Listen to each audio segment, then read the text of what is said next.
নমস্কাৰ মেৰুন কালাৰত এটা খুব ধুনিয়া জোৰা পাটৰ মই লৈ আহিছো বহুত ধুনিয়া জোৰা হয় এটো কালাৰটো থাকিব আপোনালোকৰ মেৰুন আৰু ইয়াতে থাকিব অৰেঞ্জ মিনাৰে কামখিনি কৰা থাকিব মিনাৰ কাম আৰু গোল্ডেন গুণত কাম আছে কাপোৰজোৰ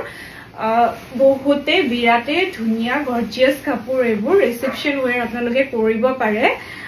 বিৰাট ভাল লাগিব পিন্ধিলে ইয়াতে ইয়াৰে মই দেখাইছো ইয়াৰে এইখিনি আহিব ব্লাউজ পিছত কাম আহিব এইখিনি হাতত এনেদৰে কাম থাকিব আৰু ইয়াৰে সাইড পাৰি কেটা এইখিনি সাইড পাৰি আহিব ইয়াৰে এইখন চাদৰ হৈ গল আৰু ইয়াৰে মই মেখেলাখন দেখাব বিচাৰিছো মেখেলাখন থাকিব ফুল ব্ৰকেট ইয়ালৈকে কাম আহিব এনেকে খুব ধুনিয়া কাপোৰজোৰ এইখন মেখেলা চাব পাৰে এইখন মেখেলা আৰু এইখন থাকিব চাদৰ খুব ধুনিয়া এই কাপোৰজোৰ যদি আপোনালোকৰ পছন্দৰ ভিতৰত পৰে আমাক যোগাযোগ কৰিব ধন্যবাদ